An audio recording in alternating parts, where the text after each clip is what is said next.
ঠিক একইভাবে সার্টিফিকেট আপনার হাতে থাকবে, আপনি অফিসে কোটায় ফর্ম ফিল আপ করবেন, সব করবেন, আপনার আসবে না।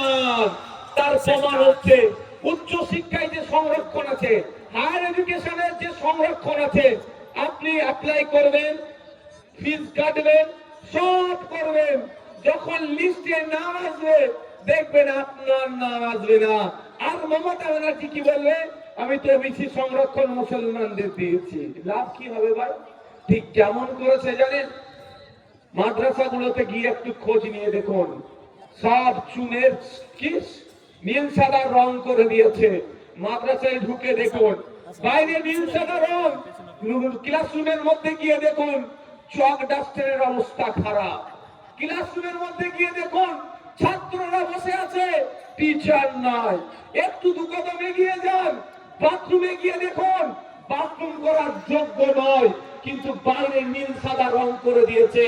আপনি যখন রানীনগরের উপর দিয়ে যাচ্ছেন, দমকলের উপর দিয়ে যাচ্ছে, মাদ্রাসাটা কত চকচক করছে দেখেছো? দিদি কত ভালো কাজ করেছে, কিন্তু দিদি শুধুমাত্র রং করেছে, আসল শিক্ষা ব্যবস্থাটাকে ধ্বংস করে দিয়েছে। একইভাবে দিদি আপনার হাতে ওবিসি সার্টিফিকেট দিয়েছে, ওই সার্টিফিকেট পুড়িয়ে চা খাওয়া আর ছিঁড়ে ফেলে দেওয়া আর বাড়িতে রাখা একই ব্যাপার হচ্ছে ভাই।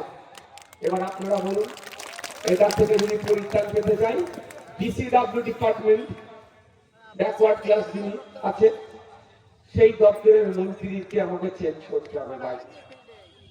কবে চেঞ্জ করবেন? 2026-এ। যদি ইচ্ছা হয় চেঞ্জ করা দরকার তাহলে করবেন। মুর্শিদাবাদের মানুষের আপনাদের জানিয়ে রাখতে চাই, আপনাদের বলতে চাই যে প্রথম পয়েন্ট আছে এখানে, ওয়াকফ সংশোধনী আইন 2025 বাতিল করতে হবে। এই লড়াই কিন্তু আমাদের থামলে হবে না, এটুকু মাথায় রাখুন। আপনার এলাকার যে এমএলএ আছে, আপনার এলাকার যিনি এমপি আছেন, এমপির নাম কি? একবার জিজ্ঞাসা করে নেবেন যিনি এমপি আছেন, হ্যাঁ আমাদের মসজিদটা এখনো সুরক্ষিত আছে, মাদ্রাসাটা এখনো সুরক্ষিত আছে, ঈদগাহটা এখনো সুরক্ষিত আছে, এটা কার অবদান?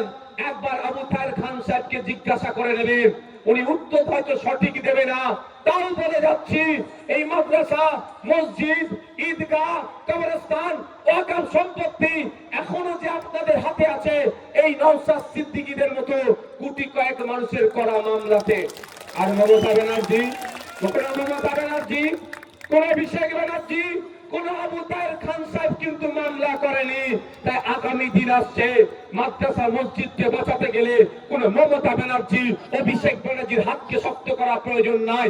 আপনারা নিজেদের হাতকে হাতে হাত মিলিয়ে আগে হাত শক্ত হয়ে দাঁড়ান।